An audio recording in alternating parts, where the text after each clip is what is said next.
요한복음 14장, 15장, 16장은 예수님께서 십자가를 지시기 직전에 가룟유다를 제외한 11제자에게 특별히 예수님이 이제 십자가 지신 이후에 그들과 함께 하지 못하시게 되는 상황이죠. 그 상황 속에서 어떻게 살아가야 할지에 대한 그 말씀을 자세하게 또 꼭 필요한 말씀들을 교훈해 주고 있습니다. 특별히 이제 14장 내용 오늘 이제 두 번째 시간인데요. 내용을 보면 제자들이 예수님이 말씀하시는 중에 질문하는 내용들이 나오는데 그 질문들이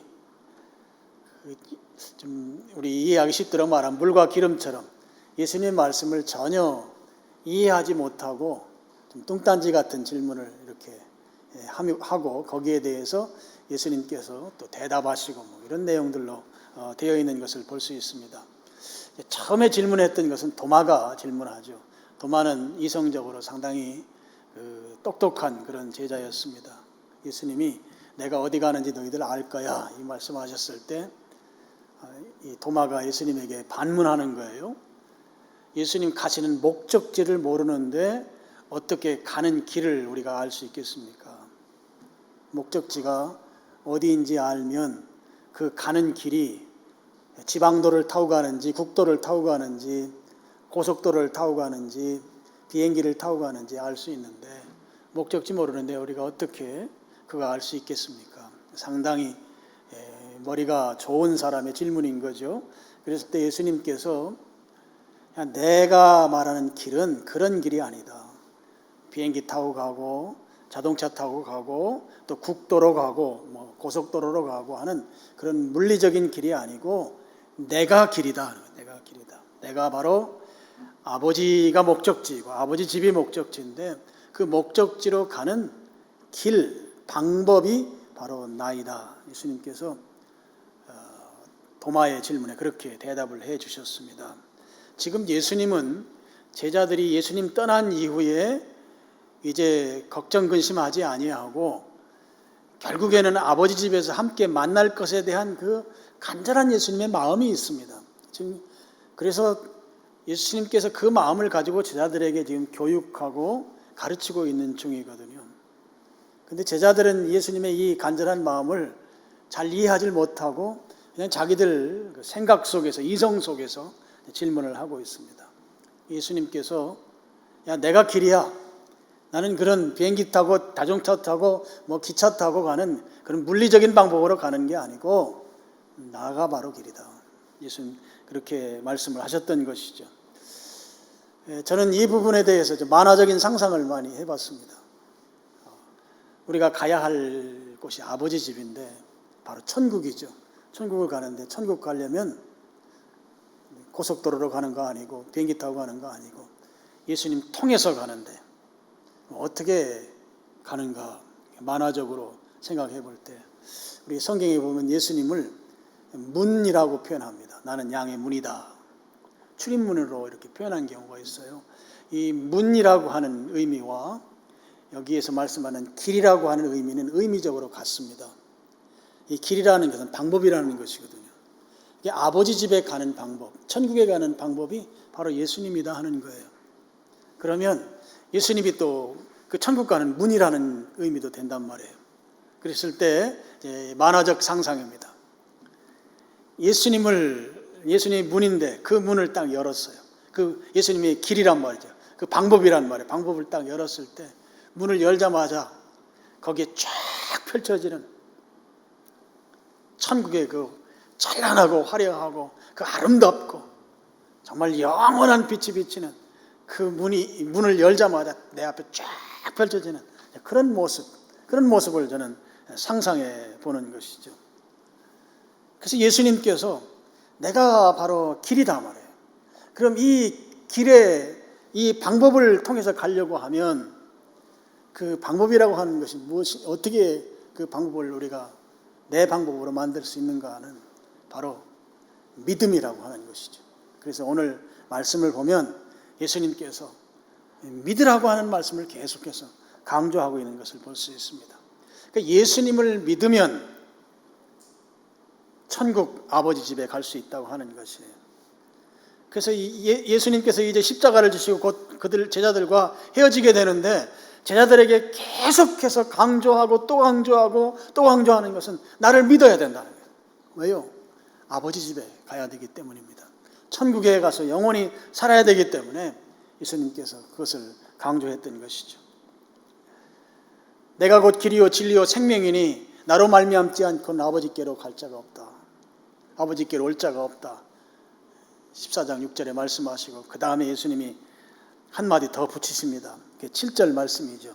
너희가 나를 알았더라면 내 아버지도 알았으리로다. 이 말씀은 아직 제자들이 예수님 제대로 모르고 있다고 하는 말씀인 것이죠. 제자들이 예수님 알았으면 이런 질문 안 할 건데 너희들이 나 모르니까 지금 그런 질문 하는 것이다. 예수님 지금 그렇게 말씀하신 거예요. 그러면서 7절 하반절에 이제부터는 너희가 그는 여기서 하나님 아버지를 말합니다. 아버지를 알았고 또 보았느니라. 이제부터는 하나님을 알고 보았다 하는 거예요. 이제부터는 언제일까요? 바로 예수님께서 조금 후면 십자가를 지시고 죽으시게 되는데 바로 그 십자가를 지시는 그 때를 말씀하는 것입니다. 지금 제자들에게 말씀하시는 그 시간 얼마 후면 채 10시간도 지나지 않은 그 후면 예수님은 십자가에 달리셔서 죽으십니다. 그리고 죽으시고 3일 만에 부활하시는데요. 그 예수님의 죽으시고 부활하는 그 때를 말하는 것이거든요. 그 때가 되면 7절에 나오는 대로 이제부터라고 하는 그 말씀은 예수님이 죽으시고 부활하시게 되면 이제 예수님 확실히 알게 된다 하는 거예요. 예수님 확실히 안다. 예수님 누군지 확실히 안다. 예수님을 통해서 하나님이 누군지 확실히 알게 된다 하는 거죠. 예수님도 알고 하나님도 알고 그 십자가 사건을 통해서 또 부활의 사건을 통해서 하나님을 보게 되는 역사가 일어난다. 예수님 지금 제자들에게 이제 그 말씀을 좀 하신 것입니다. 그런데 여기서 또 물과 기름같이 예수님의 이 말씀을 받아들이지 못하고 빌립이라고 하는 제자가 예수님에게 또다시 질문합니다. 그러니까 이 질문과 예수님의 이 말씀은 서로 어긋나 있어요. 엉뚱하죠. 뚱딴지 같은 질문으로 이렇게 보여지는 질문들을 하고 있습니다. 빌립이 예수님에게 질문합니다. 8절이죠. 빌립이 이르되 주여 아버지를 우리에게 보여주옵소서. 예수님 십자가에 달리신 이후에는 아버지 볼 수 있다고 얘기를 방금 전에 하셨는데 빌립이 아버지 우리 눈으로 보고 싶습니다. 육신의 눈으로 봐야만 내가 믿겠습니다. 뭐 이런 뜻의 말을 예수님께 한 거예요. 그리하면 족하겠습니다. 그러면 내가 얼마나 좋겠습니까? 이런 뜻이죠. 눈으로 보고 싶다 하는 거예요. 얼마 후면 다 볼 수 있는데 지금 빌립은 예수님 떠나신 이후에 예수님 눈으로 봐야 우리가 믿고 살지요. 뭐 이런 뜻인 거예요. 여기에 대해서 예수님이 9절에 대답하십니다. 예수께서 이르시되 빌립아 내가 이렇게 오래 너희와 함께 있으되 내가 나를 알지 못하느냐.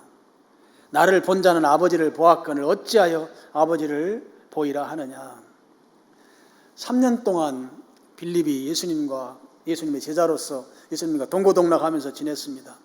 예수님이 3년 동안 제자들에게 보여준 것은 하나님만이 하실 수 있는 초자연적인 기적, 표적들을 그들에게 많이 보여주셨습니다. 하나님만 할 수 있는 표적들을 통해서 예수님이야말로 하나님으로부터 오신 분이고 하나님과 같으신 분이고 하나님이시라고 하는 것을 왜 깨닫지 못하고 보지 못했는가. 지금 책망에 가까운 말씀을 예수님께서 하시는 것이죠. 예수님이 공생의 기간 동안 하신 일들을 그렇게 보고서도 하나님을 보이라고 하는 이유가 무엇인가? 하나님이 아니면 할 수 없는 일들, 기적과 같은 일들을 그렇게 많이 했음에도 불구하고 그것을 통해서 하나님을 깨닫지 못하고 하나님을 보지 못하고 다시 하나님을 보고 싶다고 말하는 그 빌립에 대해서 예수님이 안타까워하시면서 지금 왜 또 보이라 하는가 말씀하신 것이죠. 예수님 공생의 기간 동안에 우리 요한복음만 보더라도 요한복음 2장에 물로 포도주를 만드는 기적을 만드셨습니다. 물질의 형질을 바꾸는 역사를 일으키신 것이죠. 사람이 할 수 있는 일이 아닙니다. 하나님만 할 수 있는 것이죠. 베데스다 연못가에서 38년 된 병자를 치유하는 역사를 일으키셨습니다. 이 38년 된 병자는 스스로의 힘, 인간의 힘으로는 도무지 회복될 수 없는 질병 가운데 있었던 환자였습니다. 하나님만이 치유할 수 있는 그런 은혜만이 필요했던 환자가 예수님에 의해서 치료함을 받았습니다. 베데스다 연못에 들어가서 치료함 받은 것이 아니고 예수님의 말씀 한마디로 일어나 내 자리를 들고 걸어가라 했을 때에 그 능력의 말씀에 의해서 그 회복되는 놀라운 역사를 경험했던 것이죠. 38년간 고질병 속에 있던 자를 순간적으로 이렇게 세우는 것, 사람이 할 수 있는 게 아니죠. 하나님이 할 수 있는 일인 것입니다. 베다니죠. 광야에서 많은 사람들이 모였을 때 남자만 5,000명에게 물고기 2마리와 보리떡 5개로 5,000명을 먹인 기적이 있습니다. 여러분, 소년의 작은 도시락 하나를 가지고 적어도 여성과 아이들까지 포함하면 2만 명 가까이 된다고 하는 그 숫자를 순식간에 다 배불리 먹고 12광주리가 남게 만들 수 있는 능력, 사람이 할 수 있는 게 아니죠. 하나님께서만 할 수 있는 일입니다. 그것을 직접 체험하고 경험했던 제자들이 지금 예수님을 통해서 하나님을 보지 못하고 하나님 눈으로 보여달라고 지금 하고 있는 것이죠. 요한복음 11장에 죽었던 나사로를 4일 만에 살리는 일이 있습니다. 죽어서 4일 되면 이미 이 형체는 남아있을지 모르지만 몸의 세포는 다 썩어서 다시 재생이 불가능하죠. 그런 존재를 완전히 회복시키셨습니다. 이거 사람이 할 수 있는 게 아니에요. 기절했다 깨어나는 게 아니죠. 하나님만 할 수 있는 그 일, 그런 기적들을 경험하고서도 지금 빌립은 눈으로 하나님 보여주면 내가 믿겠습니다. 그러고 있다는 것이죠. 이런 모습을 보고 예수님이 안타까워하시는 거예요. 그래서 10절과 11절에 예수님이 하나님과 한 분이시라고 하는 이 사실에 대해서 너희들이 왜 믿지 못하고 있는가? 그 안타까운 마음을 10절과 11절에서 소개하고 있습니다. 10절 상반절입니다. 내가 아버지 안에 거하고 아버지는 내 안에 계신 것을 내가 믿지 아니하느냐. 여러분, 예수님과 하나님은 한 분이십니다. 요한복음 10장 30절에 나옵니다. 예수님과 아버지는 하나라. 예수님과 하나님이 한 분이시다라고 하는 것은 동일체라는 것이죠. 그래서 예수님과 하나님이 한 분이시다라고 할 때 이 표현을 유대인들은 좀 풀어서 설명할 때 이해하기 쉽도록 하는 표현 방법이 어떤 표현 방법을 쓰는가 하면 아버지가 내 안에 계시고 내가 아버지 안에 계시다라는 표현 방법을 사용해서 아버지와 내가 하나라는 식의 이 기술하는 수사법을 사용합니다. 아버지와 내가 하나라고 할 때 이것을 풀어서 설명하는 표현 방법이 내가 아버지 안에 거하고 아버지가 내 안에 거한다 라는 식으로 표현한다고 하는 것이죠. 그래서 아버지와 아들은 한 본질이고 한 분이시다는 거예요. 하나라는 것이죠. 그것을 왜 믿지 못하는가 이 말씀이에요. 그걸 왜 믿지 못하는가? 여러분, 아들이라고 하면 우리 한국에서는 이 촌수가 다르죠. 아버지와 아들 관계는 일촌입니다. 마디가 끊어지는 거예요. 한 마디가. 근데 유대인들의 이 아들과 아버지 관계 개념은 끊어지는 관계 개념이 아닙니다. 유대인들은 아들이 어떤 존재인가 하면 한 남자를 아버지로 불리도록 만들어주신 존재로 여깁니다. 그래서 아들이 그렇게 귀한 거예요. 여러분, 우리 성경에 보면 그 장남에 대한, 우리나라도 예전에는 장남에 대한 이 장손에 대한 그런 그 가문마다 굉장히 귀하게 여기는 그런 게 있잖아요. 그건 우리는 유교 제사 전통 때문에 우리나라는 그렇지만 유대인들에게 있어서 이 장남에 대한 것은 나로 하여금 한 남자를 아버지로 불리도록 만들어준 존재라고 하는 것이 아들이에요. 아들. 그래서 가게를 이렇게 대물림할 때도 장자에게 많은 분량의 이 가게 계승이 되는 것도 그런 이유인 것입니다. 그래서 유대인들은 우리는 아버지와 아들을 하나의 마디로 끊어버리지만 유대인들은 아버지와 아들이 그냥 동질적 존재예요. 나를 아버지로 만들어준 자랑스러운 존재가 아들인 것이, 특별히 큰 아들이 그런 것이죠. 장자에 대해서 그렇게 귀하게 여겼대요. 우리나라에게 유교적 제사 전통 때문에 제사 잘 드려줄 것을 기대해서 장남을 우대하는 우리나라의 전통과 다른 거예요. 그래서 지금 예수님이 아들이시잖아요. 그러니까 예수님과 아버지 하나님은 동질적 존재다. 동질적 존재. 그런 동질적 존재로서 하나라고 하는 것을 지금 예수님께서 믿으라는 것이에요. 내가 아버지 하나님과 내가 하나인 것을 내가 왜 믿지 못하는가? 그러면서 그 증거로 예수님이 하신 말씀이 10절 하반절입니다. 내가 너희에게 이르는 말은 스스로 하는 것이 아니라 아버지께서 내 안에 계셔서 그의 일을 하시는 것이라 그랬습니다. 예수님과 하나님이 동질적인 존재인 증거로 예수님이 제시한 것은 무엇인가 하면 예수님이 하시는 말씀, 여기 말이라는 말이 나오죠. 그리고 예수님이 하는 행동, 여기 일이라고 하는 말이 나오죠. 예수님의 말씀과 행동, 삶과 사역이죠. 그것이 다 아버지의 것이라는 것이에요. 내가 아버지와 동일체인 것, 아버지와 동질적 존재인 근거는 내가 하는 말이 아버지의 말이고 내가 하는 행동이 아버지의 일이다 하는 것입니다. 그렇기 때문에 그 근거로 내가 아버지는 내 안에 있고 나는 아버지 안에 있는 것을 너희들이 왜 믿지 못하는가? 예수님 지금 그렇게 말씀하신 것이죠. 근데 여러분 이 10절 하반절이 너무너무 중요한 우리의 신앙생활 원리 한 가지를 소개해 주고 있어요. 우리 슬라이드를 좀 한번 보시겠습니다. 우리 신앙의 삶을 살면서 중요한 삶의 원리가 있는데요. 제일 기본 원리는 예수님, 하나님 아버지는 항상 일하신다는 거예요. 하나님은 지금도 일하고 계십니다. 오늘 말씀도 보면 예수님께서 그의 일, 아버지 하나님의 일, 예수님은 지금도 일하신다. 지금도 여전히 하나님은 일하시고 계십니다. 그 다음에 두 번째로 중요한 원리입니다. 아버지는 아들이 아버지의 일에 참여하기를 원하신다. 아버지의 일에 동참하기를 원하십니다. 그럼 아들이, 여기 아들은 우리 믿는 그리스도인들도 포함하죠. 하나님은 우리들이 아버지의 일에 참여하기를, 동참하기를 원하십니다. 그럼 동참하려면 어떻게 해야 돼요? 아버지께서 행하는 그 일을 아들에게 보여주셔야 합니다. 이따가 다시 성경을 이제 찾아보겠습니다만은 그 일에 대해서 오늘날 우리에게 아버지의 뜻을 보여주는 것은 네 가지가 있습니다. 이따 설명하겠습니다.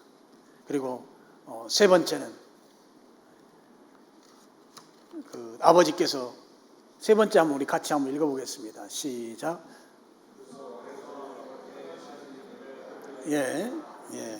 거기까지만 읽겠습니다. 그리고 네 번째는 이따가 제가 설명하면서 말씀을 드리겠습니다. 여러분, 예수님께서 아버지의 일을 하셨어요. 그리고 그 아버지의 일을 하시도록 예수님에게 참여를 원하셨고, 그 예수님은 아버지의 일을 보고 그 일에 참여했습니다. 여러분, 요한복음 5장 20절 말씀을 우리 스크린 보고 우리 같이 한번 읽어보겠습니다. 아버지께서 아들을 사랑하사 자기가 행하시는 것을 다 아들에게 보이시고 또 그보다 더 큰 일을 보이사 너희로 놀랍게 여기게 하시니. 여러분, 하나님 아버지께서 아들 예수님에게 아버지께서 행하는 일을 다 보여주셨다는 거예요. 그래서 예수님은 아버지의 일을 보고 그대로 따라했던 것입니다. 그럼 오늘날 우리 그리스도인들에게 있어서 지금도 아버지 하나님 일하시는데 오늘날 우리들에게는 어떻게 아버지의 하시는 일을 보여주시는가? 우리 헨리 블랙가비 목사님이 소개한 하나님을 경험하는 삶 책에 나오는 네 가지 방법으로 보여주십니다. 하나는 하나님의 말씀을 통해서 보여주세요. 내가 하나님의 말씀을 묵상하고 읽고 또 공부할 때 하나님께서 내게 깨달음을 통해서 하나님이 말씀하신다. 감동을 주심으로 말씀하세요. 설교할 때 설교 통해서 깨달음을 통해서 하나님 말씀하십니다. 하나님의 뜻을 내게 보여주신다고요. 그 다음에 기도, 내가 깊은 기도할 때, 잠깐 기도하는 그런 기도보다 깊이 기도할 때, 기도 중에 하나님께서 내게 새로운 생각을 주시고 또 기도 제목을 바꿔주시고 기도하는 중에 이게 하나님의 뜻이다 이렇게 깨달아지는 감동을 주셔서 하나님의 뜻을 나타내 보여주십니다. 그리고 세 번째는 환경을 통해서 말씀해 주시는 거예요. 환경. 내 삶의 환경들의 변화를 통해서 내 삶에 나타나는 여러 가지 현상들을 통해서 하나님이 말씀하십니다. 요즘 우리 코로나19 때문에 이렇게 힘든데 이런 것들 가운데 주님의 말씀하심이 분명히 있는 것이에요. 그런 것을 들을 수 있어야 될 줄로 믿습니다. 그 다음에 교회를 통해서 말씀하십니다. 믿음의 신실한 동역자들을 통해서, 믿음의 신실한 형제 자매들을 통해서 하나님이 말씀하십니다. 하나님의 말씀과 기도와 환경과 교회를 서로 크로스 체킹을 할 필요가 있어요. 어느 한 가지에만 집중하게 되면 잘못되면 하나님의 뜻도 아닌데 뜻을 우리가 오해할 수 있기 때문입니다. 서로 크로스 체킹을 통해서 그래서 하나님의 뜻을 우리가 볼 수가 있게 되는 것이죠. 아들된 자녀된 우리가 이렇게 네 가지 방법으로 말씀하시는 그 하나님의 말씀하심, 하나님의 뜻을 보여주심을 따라서 거기에 우리가 순종하면 되는 것이죠. 예수님께서는 그렇게 사셨습니다. 요한복음 5장 19절 말씀입니다. 우리 또 여기도 스크린을 보시고 한번 같이 읽어보겠습니다. 그러므로 예수께서 그들에게 이르시되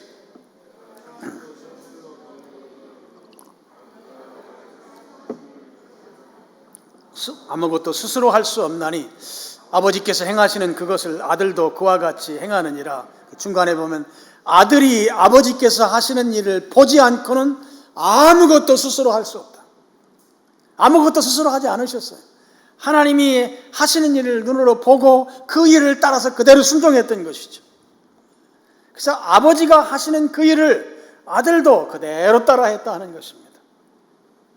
여러분, 우리들도 예수님처럼 하나님의 뜻을 따라서 순종했던 것처럼 그대로 우리도 따라서 살아가야 하는 것이죠. 그런데 이제 문제가 있습니다. 예수님은 하나님과 동일체요, 하나이시기 때문에 예수님은 하나님의 뜻에 100% 순종하면서 하나도 어긋남 없이 살 수가 있었어요. 왜? 동일체이고 하나이시기 때문에 그런 것입니다. 그런데요, 우리는 그렇지 못해요. 우리는 죄도 짓고 하나님의 뜻인 줄 알고 갔는데 아닌가 보다 이런 상황도 오기도 하고, 또 하나님의 뜻이 잘 분별되지도 아니하고 뜻인 것 같기도 하고 애매한 그런 상황들도 경험하기도 하고, 그러다 보니까 우리의 삶은 하나님의 이게 하나님 뜻이야 라고 확정적으로 가는데 그 애매한 부분들이 있습니다. 그래서 제가 아까 말씀드린 대로 하나님이 말씀하시는 이 네 가지 방법을 크로스 체킹하는 게 중요해요. 크로스 체킹. 내가 아닌가 보다 했는데 교회의 신실한 믿음의 형제가 그거 하나님 뜻이야 라고 자꾸 권면한다든지 이야기하는 중에 불쑥불쑥 내게 그 말씀이 들려온다든지, 또 설교를 하는데 이번 주에 목사님 하시는 설교 가운데 막 가슴이 찔리는 설교가 들려요. 그래서 이거 하나님 뜻 아니야, 내게 말씀하는 거 아닐 거야 했는데 그 다음 주 지나갔는데 성경을 읽는데 또 막 그런 감동이 오고 막 그럴 수가 있어요. 그래서 크로스 체킹을 통해서 우리가 하나님의 뜻을 잘 분별해서 그 다음에 중요한 것이 하나님의 뜻대로 삶을 조정하는 것이에요. 예수님은 하나님의 뜻을 100% 순종하는데 우리들과 같이 조정하는데 어려움이 없었을 수 있어요. 근데 우리는 삶을 하나님의 뜻에 맞춰서 조정하는 것이 결코 쉽지 않아요. 그래서 결단이 필요하고 희생이 필요해요. 희생과 결단을 통해서 하나님의 뜻에 순종하기 위한 조정이 필요하다는 것입니다. 베드로를 예를 들어 보겠습니다. 베드로를 처음에 예수님 부르실 때 나를 따라와라, 내가 너로 사람 낚는 어부가 되게 하겠다 그랬어요. 하나님의 뜻을 나타내 보여주셨잖아요. 이제 나 따라다니면서 이제는 사람들 제자 만드는 일, 그 일 해야 된다. 예수님께서 베드로에게 말씀하셨습니다. 그런데 베드로가 홀몸이 아니잖아요. 결혼했어요. 식구들이 있습니다. 자녀들이 있습니다. 예수님을 따르려고 하면 먹고 사는 문제가 보통 문제가 아닌 거죠. 예수님 따라다니려면 다니든 하든 일 그만둬야 되잖아요. 생업을 중단한다는 것은 가게를 꾸려나간다고 하는 이 이 가족을 건사하는 문제에 심각한 문제가 생기잖아요. 그런데 성경에 어떻게 표현되고 있습니까? 베드로는 배와 그물을 버려 두고 예수를 좇으니라. 여러분, 성경에 이렇게 한 문장으로 되어 있지만 이게 엄청난 결단이 필요한 부분이에요. 엄청난 희생이 요구되는 부분이에요. 그렇게 결단과 희생을 통해서 내 삶을 조정하는 거예요. 아버지의 뜻에 맞춰서. 그런데 여러분, 너무 걱정할 이유가 없습니다. 베드로가 그렇게 예수님을 쫓아갔을 때 그의 식구들이 있습니다. 가족이 있어요. 성경에 보면 장모가 열병을 앓았으니까 가족들이 어려움을 겪기도 했습니다. 그런데 성경에 베드로가 예수님을 쫓아다님으로 인해서 가족들이 가난과 질병 속에 허덕이다 고생하다 어려움 가운데 힘들게 살고 인생을 마쳤느니라 그렇게 성경에 기록되어 있던가요? 그렇지 아니합니다. 주님의 뜻이 분명하고 거기에 내 삶을 조정해서 그 삶을 쫓아가게 되면 그 이후의 모든 삶은 하나님이 책임져 주시는 것이에요. 이 마태복음 6장 33절에 나오는 것처럼 너희는 먼저 그의 나라와 그의 의를 구하라. 주님의 뜻을 먼저 따라 살아가게 되면 너희에게 필요한 모든 것을 더해 주시겠다고 하는 그 말씀이 우리에게도 적용되는 것이고 베드로에게도 적용되는 것이고 예수님의 제자들에게도 다 적용되었던 것입니다. 그래서 그들이 예수님을 따른 것 때문에 그들의 가족들이 특별히 더 고생하고 어려움을 겪고 했다고 하는 기록은 성경에 하나도 나오질 않습니다. 하나님께서는 지금도 동일하게 하나님의 일을 이루시기 위해서는 이와 같은 패턴으로 사람들을 부르시고 그들을 일하게 하시고 그들을 통해서 하나님의 뜻을 이루어 가신다고 하는 사실인 것이죠. 중요한 것은 우리가 우리 앞에 하나님의 뜻이 분명하게 드러났을 때에 내 삶을 조정하는 게 중요합니다. 그러면 그 이유는 하나님이 다 책임져 주신다고 하는 것이죠. 그래서 하나님의 뜻에 순종해서 그 뜻대로 살아가는 삶이 오늘 10절 하반절에 나오는 이 말씀이 우리에게 주는 교훈이고 적용입니다. 여러분, 이 10절 말씀은 예수님께서 공생의 기간 동안에 제자들에게 보여주셨던 그 일을 통해서 예수님과 하나님이 한 분이시라고 하는 것을 왜 믿지 못하는가, 믿어라. 예수님이 그렇게 간절하게 촉구하셨던 말씀이에요. 그러면서 야, 그래도 못 믿겠는가? 내 공생에 같이 3년 동안 살았는데 너희들 하는 말 보니까 못 믿는 것 같은데 그래도 못 믿겠는가? 그래도 못 믿으면 11절 하반절입니다. 11절 내가 아버지 안에 거하고 아버지께서 내 안에 계심을 믿으라. 그렇지 못하겠거든. 그 믿음 갖지 못하겠거든. 행하는 그 일로 말미암아 나를 믿으라 그랬어요. 행하는 그 일. 그럼 행하는 그 일이 무엇일까요? 바로 예수님께서 조금 후면 십자가를 지십니다.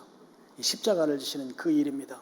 그리고 그렇게 죽으셨다가 3일 만에 부활하셔서 우리를 위해 구원하실 그 일을 말하는 것입니다. 예수님께서 십자가에 죽으시고 부활하심으로 우리는 아버지 집에 영원히 거할 수 있는 그런 특권을 누리게 되는 거예요. 그러니 그 은혜를 입을 존재들로서 그 아버지께서, 하나님께서, 예수님께서 하실 그 일을 통해서 내가 하나님 된 것을 믿으라고 하는 말씀인 것입니다. 예수님이 우리의 죄를 대신해서 죽어주신 그 일, 그리고 부활하심으로 인해서 확증시켜준 그 일, 그래서 우리는 영원히 아버지 집에 거할 수 있게 된 이 특권을 누리게 된 이 놀라운 축복을 통해서 예수님과 하나님이 한 분이신 것을 꼭 믿으라는 것이에요. 여러분, 십자가의 구원 사역은 예수님이 100% 일하시고 하나님이 100% 일하셨어요. 두 분이 함께 100%가 만나서 우리의 구원 사역을 이루신 것입니다. 그래서 예수님을 믿는 것은 곧 하나님을 믿는 것이 되어야 하고, 하나님을 믿는 것은 곧 예수님을 믿는 것이 되어야 하는 것입니다. 그 일을 통해서 두 분을 온전히 믿어야 된다 하는 것이죠. 오늘 예수님이 제자들에게 예수님 믿으라고 얼마나 강조해요. 하나님과 내가 동일체이다. 내가 동질적 존재이다. 하나님과 내가 한 분이다. 라는 것을 믿으라고 계속 강조하고 있습니다. 믿어야만 한다고 하는 이 사실을 예수님이 그렇게 강조하는 이유는 무엇인가 하면, 예수님을 믿어야만 영원히 아버지 집에서 살 수 있기 때문에 그런 것이에요. 예수님이 이제 조금 있으면 제자들을 떠납니다. 떠난 이후에 제자들이 붙들어야 될 것이 한 가지 있어요. 무엇이에요? 예수님을 믿는 것을 놓지 않는 것입니다. 그래야만 영원히 아버지 집에 거하는 것입니다.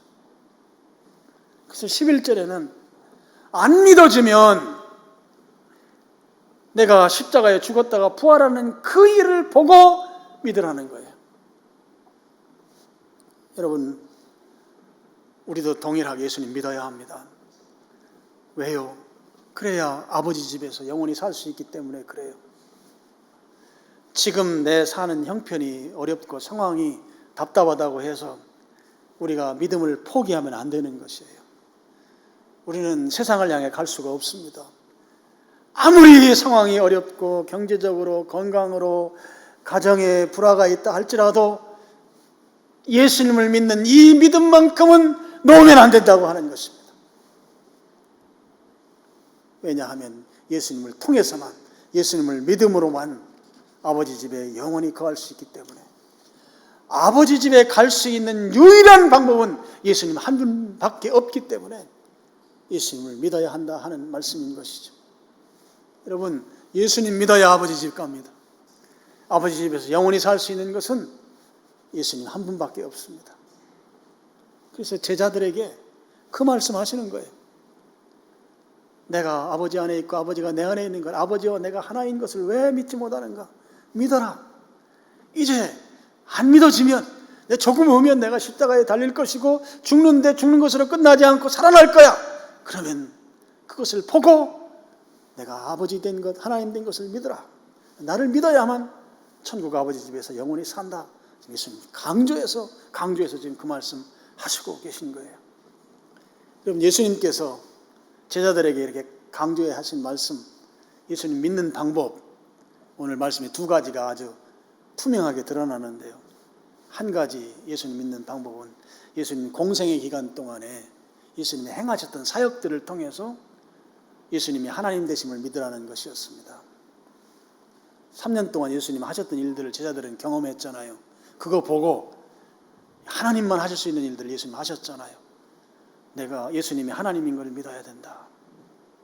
그럼 오늘날 우리는, 제자들은 직접 예수님과 3년 동안 같이 있었으니까 그렇다 치고, 오늘 우리는 그럼 어떻게 믿을 수 있는가? 오늘날 우리는 바로 성경 말씀을 통해서 하나님 믿어야, 예수님이 하나님 되심을 믿어야 하는 것이죠. 성경은 다른 말로 바꾸면 기록된 예수님입니다. 예수님이 활자화된 예수님이라고 볼 수가 있어요. 그래서 성경을 통해서 우리는 예수님을 만날 수 있고, 예수님이 행하신 일들을 볼 수가 있고, 예수님이 행하신 일들을 직접 체험할 수가 있습니다. 성경을 통해서. 또 한 가지가 있습니다. 그리스도인들이 예수님을 경험한 간증을 통해서 우리가 예수님이 하나님 되신 것을 인정하고 믿을 수가 있어요. 신앙생활을 하면 하나님께서 우리에게 주는 아주 확실하고 분명한 한 가지가 있는데요. 그것이 무엇인가 하면, 예수님만이 하실 수 있는 일을 구체적으로 우리 인생 가운데에서 그 일을 일으키신다고 하는 사실이에요. 그 중에 으뜸은 내가 지금 예수님을 믿고 있다고 하는 사실입니다. 어떻게 내가 예수님을 믿어? 어떻게? 우리 생활 가운데 크고 작은 생생한 간증들이 있어요. 세상 사람들은 그것이 우연의 일치라고 말할 수도 있고 돌연변이라고 말할 수도 있고 뭐 여러 가지 이유들을 댈 수 있지만 내 생애 가운데 주님이 확실히 일하셔서 경험한 그 간증이 있다고요. 그 생생한 간증들을 통해서 예수님이 하나님이신 것을 우리가 인정할 수 있다고 하는 것입니다. 여러분 한번 여러분의 과거를 돌아보시면 여러분 생애 가운데 주님이 한두 번 개입하셨나요? 한두 번 역사하셨나요? 그런 역사와 인도하심이 한두 번이신가요? 그런 경험들, 그런 간증들, 목사님 나는 간증이 하나도 없어요. 그러면 기독교 텔레비전 보면 간증 많이 나와요. 간증하는 사람들 한번 들어보세요. 저 사람 속에 역사하는 하나님, 예수님이 바로 하나님이시라고 하는 것을 우리가 듣고 보고 예수님을 하나님으로 인정하자 하는 거예요. 근데 우리 신자들은 다 그 경험이 있어요. 여러분 우리가 그걸 인정하지 않으려고 해서 그렇죠. 얼마나 많은 주님의 개입하심이 있는지 몰라요. 정말 많은 개입하심들이 있습니다. 하나님께서 역사하지 않았으면 오늘 내가 이 자리에 지금 호흡하며 있을 수 있겠는가? 그런 게 우리의 고백 아닙니까? 그래서 이런 우리 삶 속에 있는 이런 일들을 통해서 예수님이야말로 하나님이십니다 라고 우리는 고백할 수 있다고 하는 거죠. 두 번째 예수님을 믿는 방법은 11절에 나오는 그 일을 통해서 믿는 것입니다. 예수님은 십자가에서 죽으셨어요.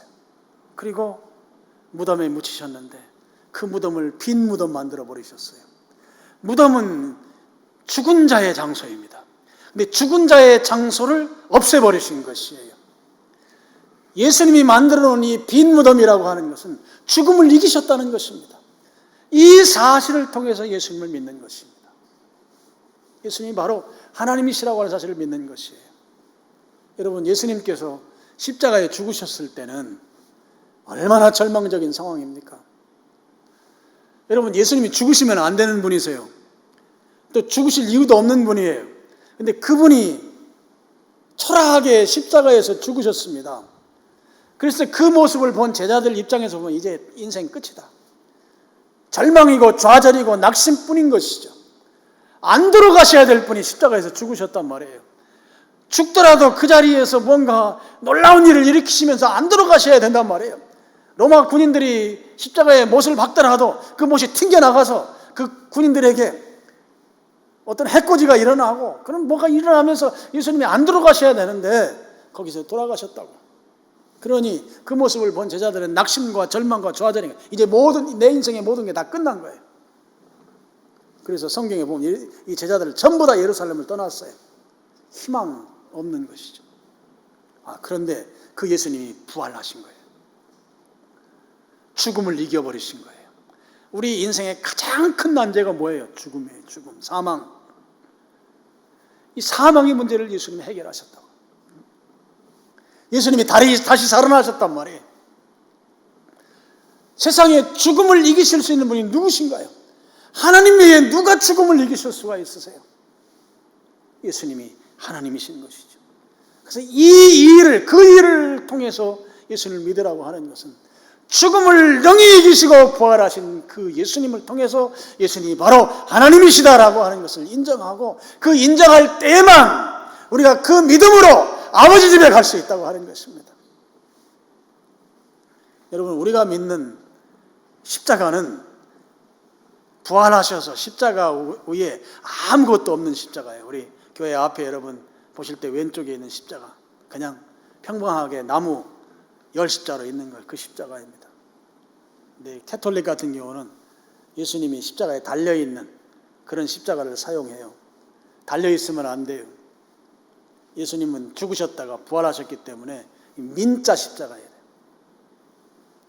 여기 아무 장식도 필요 없어요. 천을 M자로 걸어놔도 안 돼요. 이 M자는 마리아를 상징한다고 그래요. 여러분 캐톨릭에서 나온 것이죠. 그냥 민자예요. 민자. 예수님이 달리셨어요. 죽으셨어요. 그리고 십자가에서 내려오셨어요. 더 이상 십자가에 달릴 이유가 없어요. 그냥 빈 십자가, 살아나서 부활하신 십자가. 더 이상 무덤도 필요 없어요. 빈 무덤이에요. 그 십자가를 통해서 그리고 부활을 통해서 예수님은 바로 하나님이시라고 하는 것을 우리가 믿는다고 하는 것입니다. 여러분, 지금 예수님께서 떠나시기를 얼마 남겨놓고 제자들에게 지금 계속해서 촉구하는 것이 나 믿어라. 특별히 하나님이신 것을 믿어라. 내가 하나님이어야만 나를 믿음으로 아버지 집에 갈 수 있다. 내가 문이고 내가 방법이고 내가 길인데 내 문을 열면 이제 펼쳐지는 그 천국에, 하늘나라에 갈 수 있으니 나를 믿어라.